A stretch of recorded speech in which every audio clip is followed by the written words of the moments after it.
Video like जरूर कर लीजिए और ऐसे वीडियो लगातार फ्री में पाने के लिए चैनल को तुरंत सब्सक्राइब कर लीजिए और बेल आइकन को जरूर टैप कर लीजिए ताकि आगे भी सारे वीडियो आपको मिलते रहे। यूट्यूब में फॉलो करते हैं तो प्लीज ये वाला फ्री टेलीग्राम चैनल जरूर ज्वाइन कर लीजिएगा। सारे नोटिफिकेशन, सारे अपडेट यहीं पे आते हैं, ध्यान रखिए। Jai Hind everyone, welcome you all to study for civil services. आज की हमारी डेट कौन सी है? वो है 16 अक्टूबर।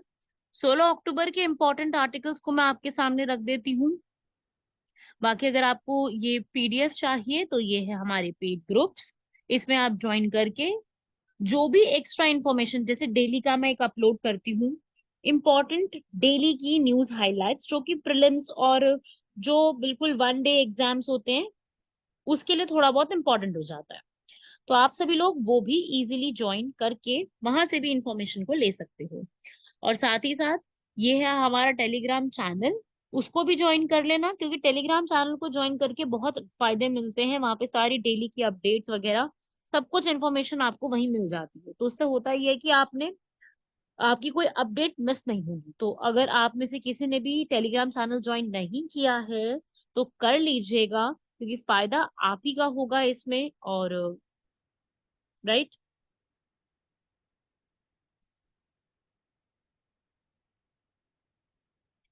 आगे बढ़ते हैं इसके बाद आज के आर्टिकल्स की तरफ। ये है हमारे 5 आर्टिकल्स जो कि आप देखेंगे। सबसे पहला अभी जो हाल फिलहाल में ग्लोबल हंगर इंडेक्स, आप इसको जीएचआई करके याद करेंगे। बहुत बायस तरीके से निकाला गया, मैं ये बोलूंगी।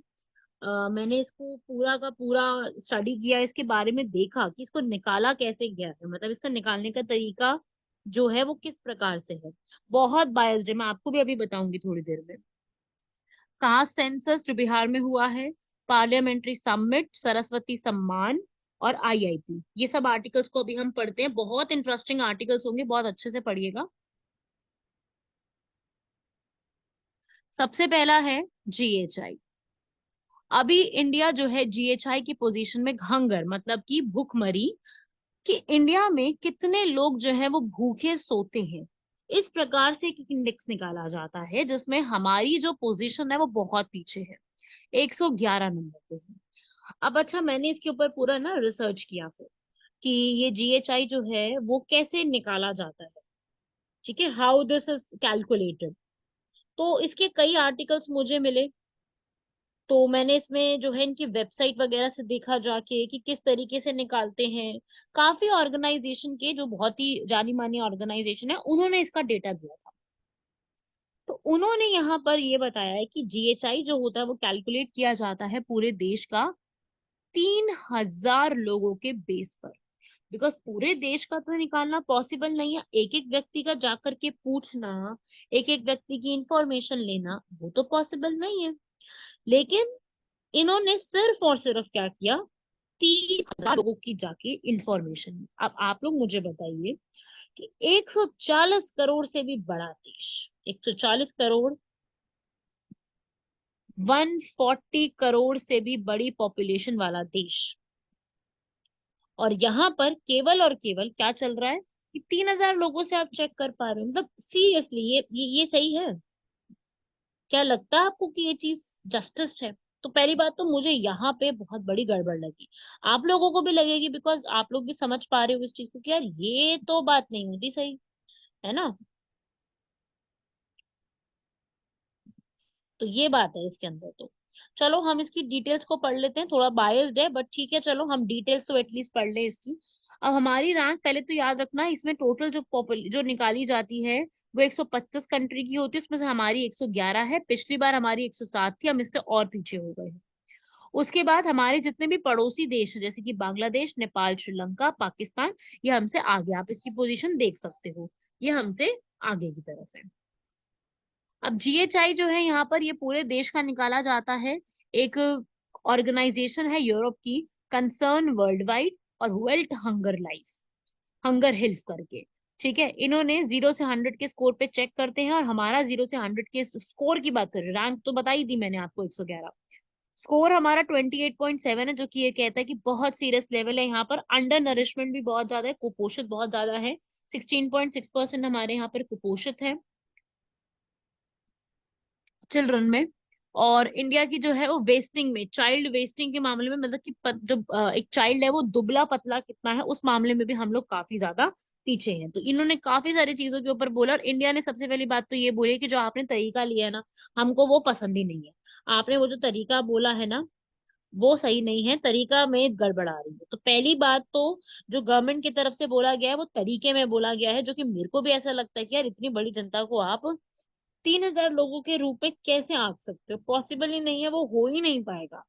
तो ये है सबसे बड़ी बात। तो ठीक है। दूसरा उन्होंने बोला कि आप एंटायर पॉपुलेशन का और चाइल्ड हेल्थ दो चीजों को रिलेट नहीं कर सकते हो। इंडिया में हो सकता है चाइल्ड अंडर नरिश्ड हो, कुपोषित हो, और यहाँ पर एंटायर पॉपुलेशन, तो ये दोनों मेल नहीं खा रही है बात। तो इंडिया का यहाँ पर जो स्टैंड है, मुझे ऐसा लग रहा है कि इनकी मेथोडोलॉजी, मतलब मैं ये कोई इल्जाम नहीं लगा रही, बट ऐसा देखने में आ रहा है। आप लोग भी कुछ सोचो, आप लोग भी देखो और सोचो कि इस तरीके से तो यार पॉसिबिलिटी नहीं है। ठीक है, 3,000 लोगों के बेस पे आंकना इतनी बड़ी पॉपुलेशन को, वो नहीं है सही। ठीक है, अब ये जो पूरा आंकते हैं अपना, ये पूरी जो कंसर्न वर्ल्ड वाइड और वर्ल्ड हंगर लाइफ निकालते हैं। कंसर्न वर्ल्ड वाइड एक ऑर्गेनाइजेशन है जो कि बहुत अच्छे से काम करती है। वर्ल्ड हंगर लाइफ जो है वो, वर्ल्ड हंगर लिफ जो है वो जर्मनी की ऑर्गेनाइजेशन है, जो कि 1962 में बनाई गई थी। मेन ये 4 पैरामीटर्स को देख के अपना काम करते हैं। एक होता है कुपोषित, अंडर नरिशमेंट। दूसरा ये देखते हैं चाइल्ड स्टंटिंग। और तीसरा ये देखते हैं चाइल्ड मोर्टेलिटी, बच्चे का मतलब जो है वो कितने डेथ जो है वो 5 सालों से पहले किस बच्चे की डेथ हो रही है बिकॉज ऑफ द एनवायरमेंट या कुछ भी फैक्टर है। फिर है चाइल्ड वेस्टिंग। चाइल्ड वेस्टिंग होता है 5 साल की उम्र तक बच्चे की हाइट और वेट का मैच ना होना। ठीक है। और चाइल्ड स्टंटिंग सीधा इसके अंदर सिर्फ हाइट का लेना देना होता है। तो इस तरीके से ये चीजें जो है वो चेक की जाती हैं। और ये इनका की फाइंडिंग्स थी। हमसे ये सब चीजें पूछी जा सकती हैं, कहाँ की ऑर्गेनाइजेशन है, क्या है, ये सब पूछा जा सकता है। मिनिस्ट्री ने अपनी हिसाब से अपनी बातें कही हैं, पोषण जो हमारा अभियान चल रहा है उसके हिसाब से वो अलग बताया है। हमारे यहाँ पर जो है सही बताया है इन्होंने, मतलब मिनिस्ट्री ने अपना थोड़ा सा ज्यादा बताया है कि हमारे यहाँ चाइल्ड वेस्टिंग और स्टंटिंग जो है वो थोड़ी कम है, लेकिन जीएचआई के हिसाब से थोड़ी गड़बड़ है। हमारी मिनिस्ट्री कह रही 7.2% तक रही है, ये कह रही है 18.7, तो डबल से भी ज्यादा बात हो गई है। ठीक है, तो ये थोड़ा सा ये एक इशू है। बाकी तो देखो यार, है इंडिया में, ये तो मैं नहीं कहूंगी कि बिल्कुल भी चाइल्ड वेस्टिंग या स्टंटिंग नहीं है, बिल्कुल है। सबसे पहली बात तो वही गर्भावस्था और प्रसव के समय जो है महिलाओं का ऊपर ध्यान देना सबसे बड़ा जरूरत बन जाता है। डायरिया को नियंत्रण करना, ये स्टेप्स तो लेने ही पड़ेंगे, ये तो बिल्कुल ही बिल्कुल लेने पड़ेंगे, इन स्टेप्स को तो छोड़ा ही नहीं जा सकता। जो पॉवर्टी की चीजें चल रही है, लोग अफोर्ड नहीं कर पाते, हिडन हंगर बहुत ज्यादा है। हिडन हंगर क्या है कि बंदा देखने में तो बाहर से ठीक लग रहा है, लेकिन असल में वो बहुत ही अंडर नरिश्ड है। उसके अंदर माइक्रो न्यूट्रिएंट की डेफिशिएंसी, जो बिल्कुल माइक्रो न्यूट्रिएंट्स होते हैं, वाइटामिन होते हैं, उसकी डेफिशिएंसी आज भी है उसके अंदर। ठीक है, तो ये थोड़ा सा रहता है। क्लाइमेट चेंज की पॉसिबिलिटी आ रही है। तो ये सब है। वैसे इंडिया की गवर्नमेंट ने बहुत सारे स्टेप्स यहाँ पे लिए हैं। मैं वे फॉरवर्ड में आपको बताती हूँ कि इंडिया की गवर्नमेंट द्वारा बहुत सारे नए नए स्टेप्स लिए गए हैं इसको सुधारने के लिए। एग्जाम्पल के लिए ईट राइट इंडिया मूवमेंट, पोषण अभियान, मिशन इंद्रधनुष। मिशन इंद्रधनुष एक ऐसा सवाल है जो कि यूपीएससी मेरे हिसाब से 5 से 6 बार पूछ चुकी है। पहले यूपीएससी ने 2012 के प्रीलिम्स के पेपर में ये क्वेश्चन पूछा, उसके बाद सीडीएस, एनडीए, सीएपीएफ, इन 3 एग्जाम में 2 बार इस क्वेश्चन को पूछ चुकी है अब तक। मिशन इंद्रधनुष किससे जुड़ा हुआ है? तो ये पूरे के पूरे इम्यूनाइजेशन प्रोग्राम है चिल्ड्रन और प्रेग्नेंट वुमेन का। यूनिवर्सल लेवल पे, बहुत बड़े लेवल पे बहुत बड़ा प्रोग्राम है इम्यूनाइजेशन का, टीकाकरण का। तो आपको याद रखना है मिशन इंद्रधनुष, ये भी इंपॉर्टेंट है हमारे एग्जाम के लिए। क्लियर हुआ? ईट राइट मूवमेंट, पोषण अभियान, पोषण भी पढ़ाई भी, ये वाला अभियान। ठीक है। उसके अलावा प्रधानमंत्री मातृ वंदना योजना, जो कि महिलाओं के लिए गर्भवती के समय जो है स्टार्ट किया गया, गरीब कल्याण योजना, ये सब चीजें की गई हैं गवर्नमेंट द्वारा, सो दैट ये एक इम्प्रूवमेंट फैक्टर लेके आया जा सके। ठीक है, कल को क्वेश्चन आता है व्हाट इज जीएचआई, और उसमें आगे एक्सप्लेन करने के लिए आता है, तो आप यहाँ पर अपने हिसाब से इस पूरे को एक्सप्लेन कर सकते हो। और वे फॉरवर्ड में आप इन स्कीम्स का नाम भी बता सकते हो कि गवर्नमेंट ने ये स्टेप्स लिए हैं राइट न्यूट्रिशन को प्रमोट करते थे। ये सारे आप नाम लिख सकते हो वहां पर। जरूरी नहीं है उनको एक्सप्लेन करना। मेंस आंसर राइटिंग में there is no need to explain each and every. मैं ये नहीं बोल रही आपको सारा सारा एक्सप्लेन करना है, बट नाम स्कीम्स के जरूर आने चाहिए। उस आंसर से जुड़े हुए रेलिवेंट स्कीम का नाम लिखना वो हमारे लिए बेहद जरूरी है। उससे एग्जामिनर को पता चलता है कि इस बच्चे को नॉलेज तो है, मतलब जो पढ़ रहा है बता रहा है उसको जोड़ने की आपस में नॉलेज है। ठीक है। अगला आता है कास्ट सेंसस। अभी हाल फिलहाल में आपको पता है कि हमारे बिहार में जो है जाति आधारित जनगणना जो है वो करवाया गया है। 2 अक्टूबर को शुरू हुआ था ये पूरा। और इसमें जो है प्रॉब्लम्स कुछ कुछ आई हैं। लेकिन अगर मैं पुरानी बात करूं पहले का कास्ट सेंसस के बारे में, तो पहले कास्ट सेंसस जो है वो 1881 में हुआ। उसके बाद 1931 तक चला। इंडिपेंडेंट इंडिया जो है उसके बाद इसको हटा दिया गया। जब हमारा स्वतंत्र भारत हुआ तब हमने सिर्फ और सिर्फ ये रखा कि हम सेंसस करेंगे। जाति आधारित सेंसस को उस समय हटा दिया गया क्योंकि वो और ज्यादा जाति सिस्टम को वो जो है और ज्यादा पेनिट्रेट करता है, रूट में ज्यादा चला जाता है, इसलिए हटाया गया। तो अब यहाँ पर मंडल कमीशन एक आई थी 1980 में, जिसने यहाँ पर जो है 1931 के सेंसस को लेकर के हिंदू और नॉन हिंदू में डिवीजन यहाँ पे किया था। और ये बताया था कि ओबीसी भी एक क्लास है एससी एसटी के अलावा।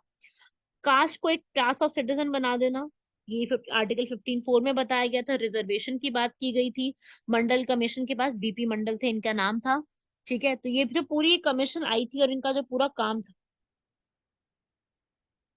ये जो इनका पूरा एक कमीशन के रूप में काम था, ये बहुत ज्यादा फेमस है। एक्चुअली में जो बीपी मंडल थे ना, ये एक यादव फैमिली से बिलोंग करते थे। बिहार से ही ये पर्सन बिलोंग किया करते थे। बिंदेश्वरी प्रसाद मंडल इनका पूरा नाम था। तो ये जो पर्सन है इन्हीं के नाम पे पूरा ये चल रहा था। तो बीपी मंडल असल में ये बिहार के भी चीफ मिनिस्टर रहे हैं। वो बात अलग है, इन्होंने 30 दिनों में रिजाइन कर दिया था। फिर ये आगे चल के ओबीसी नाम से इन्होंने काफी ज्यादा फेमस हो करवाया था। और ओबीसी जो है बीपी मंडल कमीशन के नाम से ये काफी ज्यादा फेमस हो गए थे। ठीक है। तो जो ये कमीशन थी ना बीपी मंडल, ये हमारे लिए पढ़नी इंपॉर्टेंट है। हमें उसके बारे में ज्यादा पता होना चाहिए। अब मंडल कमीशन ने अपनी रिपोर्ट 1980 में सबमिट करी थी। ठीक है। इन्होंने बोला कि भाई एक एजुकेशनली बैकवर्ड क्लासेस ईडब्ल्यूएसबी होती है, और इसको 1990 में इसको कर दिया गया रिप्रेजेंट, मतलब पूरी तरीके से इम्प्लीमेंट करवा दिया। इन्होंने पता है क्या बोला था? इन्होंने क्या बोला, अब इनकी बात समझना। बीपी मंडल ने ये बोला, वैसे तो आप ये सब पॉलिटी में पढ़ोगे मुझे पता है, लेकिन मैं फिर भी आपको यहाँ पे समझा देती हूँ कि मंडल कमीशन जो है उसने ये बोला कि आपको 27% की रिजर्वेशन करनी होगी जितने भी ओबीसीज हैं उनके लिए, कोई भी गवर्नमेंट जॉब होगी उसमें। और वही 27% आपको प्रमोशन में भी देना। और अगर कभी ऐसा कोटा है जो कि खाली पड़ा हुआ है, उसको आपको 3 सालों तक भरना ही पड़ेगा। और जैसे एससी और एसटी को एज में रिलैक्सेशन मिलती है, ठीक है, छूट मिलती है, उसी प्रकार से ओबीसी को भी जो है एजेस में छूट मिलनी चाहिए। यूनिवर्सिटी कॉलेज इन सब में रिजर्वेशन होनी चाहिए। और इसकी वजह से गवर्नमेंट ने इसको इम्प्लीमेंट भी करा। लेकिन ये चीज जो है वो जा करके चैलेंज की गई थी इंदिरा साहनी केस में। एक केस आया था जिसका नाम है इंदिरा साहनी केस। वैसे तो बहुत से केसेस रहे हैं, पर एक केस था इंदिरा साहनी केस जिसमें रिजर्वेशन के ऊपर भी काफी, और ओबीसी मंडल कमीशन के ऊपर काफी बात की गई थी। ठीक है। तो इस तरीके से ये आपको ये पूरा याद रखना है मंडल कमीशन। और यहाँ पर पूरा इस पूरे मंडल कमीशन के बारे में एक कमीशन आई थी, जस्टिस रोहिणी कमीशन। उन्होंने और डिटेल में इसके बारे में बताया था। अभी उन्होंने कुछ टाइम पहले रिपोर्ट सबमिट करी है। और हमारी जो मिनिस्ट्री है सोशल जस्टिस और एम्पावरमेंट वाली, उन्होंने इसको 27% का यहाँ पर इम्प्लीमेंट करवाया भी है। ठीक है। तो रिप्रेजेंटेशन बड़ी है मंडल कमीशन की वजह से। ठीक है भाई। तो ओबीसी के रिजर्वेशन जो है वो वीपी सिंह की गवर्नमेंट 1990 में आई थी। उन्होंने इस पूरे को इम्प्लीमेंट कराया था, बीपी मंडल कमीशन की बातों को इम्प्लीमेंट करवाया था। कास्ट बेस्ड सेंसस जो है ये आपको मैंने पहले भी बताया है। कास्ट बेस्ड सेंसस हमें कास्ट के स्पेसिफिक पीपल को जो है टारगेट करने में, उनको समझाने में थोड़ा हेल्प दे देता है, और हमें भी हेल्प हो जाती है कि हम उनको उनकी नीड्स को एक्चुअली में समझ सके, उनकी पॉपुलेशन को ध्यान में रखते हुए। तो वल्नरेबल सेक्शन ऑफ सोसाइटी तक पहुंचना थोड़ा सा एक अप टू डेट तरीका हो जाता है, हमारी पॉलिसीज को एक जान मिल जाती है, पॉलिसीज को पता चल जाता है कि किस तरीके से कितने लोगों को इम्पैक्ट डालेगा। उस तरीके से मतलब काफी ज्यादा हेल्प हो जाती है इन सब चीजों के लिए। ठीक है। और इसके लिए क्रिटिसिज्म भी ये मिला है कि भाई ये तो डिवीजन और ज्यादा डीप रूट कर देगा, और ज्यादा डिवीजन करके ले आएगा लोगों में। तो मुझे ऐसा लगता है कि ये बात भी एक हद तक तो ठीक ही है ना। अगर हम कास्ट बेस्ड डिवीजन लेके आएंगे, पढ़ेंगे, तो थोड़ा सा कास्ट का एक जो हम कल्चर हटाना चाहते हैं वो तो और थोड़ा सा कहीं ना कहीं बढ़ेगा। मैं ये नहीं बोल रही कि जरूरत नहीं, जरूरत है, लेकिन फिर भी कहीं ना कहीं कल्चर ये बढ़ जाएगा, तो थोड़ा सा ऐसा लग सकता है। ठीक है। अब गवर्नमेंट ने यहाँ पर देखो, गवर्नमेंट ने कास्ट बेस के लिए अलग से नेशनल कमीशन फॉर एससी बनाया हुआ, आर्टिकल नंबर 338 में। याद है ना सबको, ये पढ़ के जाइएगा अपने एग्जाम के लिए, पॉलिटी में ये पढ़ के जरूर जाइएगा। इसकी चेयरमैन कौन होते हैं, कौन अपॉइंट करता है, कौन हटाते हैं, इनका टर्म कितने इयर्स का होता है, कॉन्स्टिट्यूशनल बॉडीज में इसको पढ़ के जाना है आपको। फिर नेशनल कमीशन फॉर एसटी जो कि बाद में बनाई गई थी, आर्टिकल 338 ए के तहत। फिर नेशनल कमीशन फॉर ओबीसी जो कि आर्टिकल 338 बी में बनाई गई है, ये अभी 2018 में, यहाँ पढ़ो, 103 नंबर का अमेंडमेंट एक्ट 2019 में इंप्लीमेंट हुआ था, 10% ईडब्ल्यूएस की रिजर्वेशन रहेगी, ये लेकर के आया गया था। ठीक है। तो ये सारी चीजें रिजर्वेशन से आज भी जुड़ी हुई हैं। और इंडिया को कास्ट बेस की थोड़ी जरूरत है, कॉन्स्टिट्यूशन में भी कास्ट बेस्ड डिस्क्रिमिनेशन वैसे तो मना ही है, लेकिन लिखा तो हुआ ही है ना, ह्यूमन राइट्स के ऊपर, सामाजिक एकजुटता के लिए, एजुकेशन के लिए। आप इसको रीड कर लो एक बार।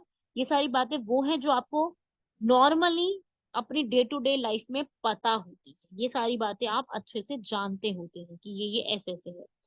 इन सब चीजों की वजह से यहाँ पर जो है एक हमारा स्टेप रहेगा, employment representation awareness legal framework होना, एक हेल्प मिल जाती है इन सब चीजों से। तो वही सब बातें इसमें लिखी हुई हैं कि हम लोगों को एक काफी हद तक हेल्प यहाँ पे क्रिएट हो जाए। राइट। तो इस प्रकार से ये एक पूरा आर्टिकल है, इसको आपने याद रखना है।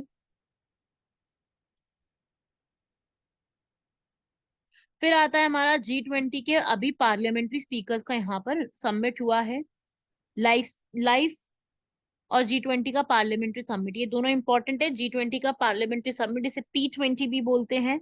स्पीकर्स का फॉर्मेट है यहाँ पर, जिसमें हम लोग अभी इनकी हाल फिलहाल में हुआ है, जिसका थीम रखा गया parliaments for one earth one family one future, क्योंकि ऐसा ही कुछ थीम जो है वो हमारी अभी हाल फिलहाल की भी ऐसी ही थीम थी G20। ठीक है। तो P20 समिट अभी 9th एडिशन हुआ है, हमारे प्रधानमंत्री श्री नरेंद्र मोदी द्वारा इनॉग्रेट किया गया 13 अक्टूबर को। ठीक है। 13 अक्टूबर को यहाँ पर इनॉग्रेशन हुआ है इसका। और ये द्वारका दिल्ली, आपको याद है मैंने एक आपको बताया था, यशो भूमि, जो कि द्वारका सेक्टर 23 में है। यशो भूमि में यहाँ पर इसको पूरा किया गया है, जो कि लोकसभा के हमारे स्पीकर ओम बिरला, उन्होंने स्टार्ट करा, उन्होंने यहाँ पर उसको एंड भी करा। डेप्यूटी चेयरपर्सन राज्यसभा के श्री हरिवंश, हमारी पार्लियामेंट्री यूनियन के दुआटे पाइचो, और बहुत सारे डिग्निटीज यहाँ पर आए थे, जिसमें मिशन लाइफ के ऊपर काफी सारी बातें की गई हैं। स्पीकर ने G20 के जितने भी कंट्रीज हैं, सारी कंट्रीज के स्पीकर को थैंक यू करते हुए यहाँ पर बताया कि लोकसभा का या फिर स्पीकर का क्या बड़ा रोल हो सकता है, SDG क्या है, वुमेन डेवलपमेंट क्या है, वुमेन एम्पावरमेंट क्या है, इंफ्रास्ट्रक्चर क्या है, इन सब बातों के ऊपर इन्होंने यहाँ पर इम्प्ला एक बात कही है। और इस तरीके से लाइफ लाइफ, याद है मोदी जी ने ही ये टर्म दिया था हमारे ग्लासगो स्कॉटलैंड में। ग्लासगो कहाँ पे है, स्कॉटलैंड। ठीक है। स्कॉटलैंड इंग्लैंड के पास पड़ता है, यूरोप में दिया गया था ये टर्म, जिसमें बोला था कि लाइफ सेल्फ और एनवायरमेंट, हमें अपने अपनी लाइफ में ऐसी चीजों को इनकलकेट कर लेना है जो एनवायरमेंट के अनुकूल हो, प्रतिकूल ना हो, एनवायरमेंट के अगेंस्ट ना जा रहे हो, एनवायरमेंट को प्रोटेक्ट करने की बात करते हैं। समझे। तो इस प्रकार से ये एक बहुत पॉपुलर टर्म रही है। तो ये सब ने डिस्कशन वगैरह किया गया, काफी फोटोज वगैरह आई थी बाकी और कंट्रीज के सबके पास, और इसी में ही इंडिया ने अपनी इस बार की प्रेसिडेंसी को किसको हवाले कर दिया है, ब्राजील के पार्लियामेंट को, क्योंकि अब अगला नंबर उनका है ना संभालने का पूरा, तो अब उनको हैंड ओवर कर दिया गया है। तो ये पिक्चर्स भी काफी आई थी, जो ब्राजील के स्पीकर है उनको ओम बिरला साहब जो है वो दे रहे थे अपना एक तरीके से एक ऑनर टाइप उनको दे रहे थे, तो वो काफी सारी वायरल हुई थी। रशिया के भी आए थे यहाँ पर, और जहां तक मुझे याद है काफी सारी कंट्रीज के आए थे, मैंने काफी सारी पिक्चर्स देखी थी, उनकी स्पीकर्स की एक मीटिंग हुई थी। ठीक है, याद रखिएगा कहाँ पे हुई थी, यशो भूमि सेंटर, ये मैंने आपको बताया था, ये एक माइस सेंटर बनाया गया है इंडिया में। अगला आता है सरस्वती सम्मान। सरस्वती आपको पता है विद्या की देवी है हमारी सरस्वती माँ, तो उसी प्रकार से यहाँ पर ये अवार्ड जो है सरस्वती सम्मान से स्टार्ट किया जाता है। तो ये सरस्वती सम्मान आप याद रखेंगे 2023 का तमिल के एक राइटर शिव शंकरी को दिया गया है। शिव शंकरी के बारे में थोड़ा सा मैं बता देती हूँ, और थोड़ा सा हम इसके बारे में भी पढ़ेंगे सरस्वती सम्मान किस प्रकार से है। तो ये है एक फीमेल है शिव शंकरी, इन्होंने अपनी 2019 में एक लिखी थी जिसका नाम है बुक्का सूर्य वामसम। ठीक है, 2019 में लिखा था इन्होंने, इसलिए अवार्ड दिया गया। और ये अवार्ड जो दिया जाता है ये के बिरला फाउंडेशन द्वारा ये अवार्ड दिया जाता है। इन्होंने 36 से ज्यादा बुक्स लिखी हैं, इतनी सारी चीजें लिखी है इन्होंने। इंदिरा गांधी के ऊपर भी एक पूरी बायोग्राफी को लिखा। ठीक है, इंडिया में सरस्वती सम्मान जो है ये अवार्ड दिया जाता है लिटरेचर में, जिसमें 15 लाख का कैश हो। ये अवार्ड 1991 में स्टार्ट किया गया था, ये सारे फैक्ट्स आपको लिखने हैं। या आप देखो इधर मैंने बता रही हूँ 22 लैंग्वेजेस में, आप किसी भी लैंग्वेज में लिखते हो दिया जाएगा। हमारी देवी सरस्वती के नाम से ये प्रेरित है। के बिरला फाउंडेशन 15 लाख का चेक, प्रशस्ति पत्र, स्मारक पट्टिका दी जाती है। और इनकी जो ये इनकी वो होती है पूरा कि किसको दिया जाएगा ये अवार्ड, ये जो है किसके कहने पे किया जाता है, ये एक होता है पैनल, एक पैनल बैठता है। पैनल कौन कौन है, जैसे कि एक जज है सुप्रीम कोर्ट के फॉर्मर जज अर्जुन सिंह सिकरी, और साथ में हमारे एक जज होते हैं और साथ में बैठते हैं और स्कॉलर्स और ऑथर्स, वो यहाँ पर चूज करते हैं। ठीक है, इंडिया में जो है सरस्वती सम्मान, ज्ञानपीठ पुरस्कार, व्यास सम्मान, ये बहुत से अवार्ड दिए जाते हैं। ठीक है, बहुत सालों से चलता आ रहा है। ये अवार्ड जो है भारत का पूरे अवार्ड्स में से, लिटरेरी अवार्ड्स में से टॉप में आता है। मतलब वैसे तो टॉप में ज्ञानपीठ पुरस्कार आता है, इंडिया का सबसे हाईएस्ट लिटरेरी अवार्ड है ज्ञानपीठ पुरस्कार। क्लियर हुआ? तो इस तरीके से याद रखिएगा, सबसे पहला जो ये अवार्ड था सरस्वती सम्मान का, वो हरिवंश राय बच्चन, आप सभी लोग जानते हैं हरिवंश राय बच्चन को, अमिताभ बच्चन के पिताश्री हैं हरिवंश राय बच्चन। ठीक है, और तेजी बच्चन के, जो तेजी बच्चन जो है वो सोशल एक्टिविस्ट थी, जो कि अमिताभ बच्चन की माताश्री हैं, उनको ये सबसे पहली बार अवार्ड ये दिया गया था। और उसके बाद से ये अवार्ड जो है वो बहुत सारे लोगों को और दिया जा चुका है, जिसमें से आप अभी फिलहाल तो नाम नहीं जानते होंगे बिकॉज वो पुराना करंट अफेयर हो गया। आपको अभी 2023 का याद रखना है कि 2023 का, 2022 में का अभी दिया गया, 23 का भी नहीं दिया गया असल में। ठीक है, लास्ट है आज का हमारा आर्टिकल आईआईपी, अभी जो है वो काफी बढ़ गया है। IIP index of industrial production, औद्योगिक उत्पादन सूचकांक, बहुत बार सवाल आ चुका है। हर महीने सीएसओ मतलब केंद्रीय सांख्यिकी संगठन, सेंट्रल स्टेटिस्टिकल ऑर्गेनाइजेशन जो कि मॉस्पी के अंडर आते हैं, मॉस्पी की फुल फॉर्म मैंने कई बार बताई है, ministry of statistics and programme implementation के अंडर आता है। इस इंडेक्स के अंदर जो है वो 8 कोर इंडस्ट्रीज का पूरा निकाला जाता है कि ये 8 कोर इंडस्ट्रीज हमारे देश में कितना ज्यादा कंट्रीब्यूट कर रही है। हमारी जीडीपी में 40% का कंट्रीब्यूशन उन्हीं 8 इंडस्ट्रीज का होता है, ये आप देख सकते हो। ये सारी जो है इलेक्ट्रिसिटी, माइनिंग, मैन्युफैक्चरिंग, ठीक है, इलेक्ट्रॉनिक सेक्टर, ये सब हमारी जो है वो स्टैटिस्टिक्स के हिसाब से है। ये पूरा डेटा इन्होंने रिलीज करा है। आपको मेन आईआईपी याद रखना है, आईआईपी पढ़ लोगे बहुत हो जाएगा। आईआईपी में 8 कोर इंडस्ट्रीज जो है उसका डेटा हर महीने के महीने जो है वो निकाला जाता है। ठीक है, तो आईआईपी थोड़ा सा पढ़ के जाना है, इंडेक्स ऑफ इंडस्ट्रियल प्रोडक्शन, क्योंकि इससे पूछा जा सकता है। ठीक है, आईआईपी सवाल बन सकता है, मैं ये नहीं कह रही कि नहीं बन सकता सवाल इसके ऊपर, हमेशा ही कुछ ना कुछ इस पे बन जाता है कि इसमें कौन कौन से जो है कोर इंडस्ट्रीज आती हैं, कितना कंट्रीब्यूशन दिखाता है, किसका कंट्रीब्यूशन ज्यादा है, किस प्रकार से क्या चीजें हैं, ये डिटेल बता देता है। ठीक है, कैलकुलेशन वगैरह ये सब आपको थोड़ा सा पढ़ना है। वैसे तो मैंने बता दिया है इसको निकालता कौन है। और बाकी आरबीआई वगैरह इसको फाइनेंस मिनिस्ट्री यूज करती है डेटा को अपनी इन्फ्लेशन पॉलिसीज, मॉनेटरी पॉलिसीज को निकालने। ठीक है, चलिए आज के हमारे क्वेश्चन है एनईपी 2023। आप सभी लोग जानते हैं नेशनल एजुकेशन पॉलिसी हमारी काफी फेमस है 2023 की।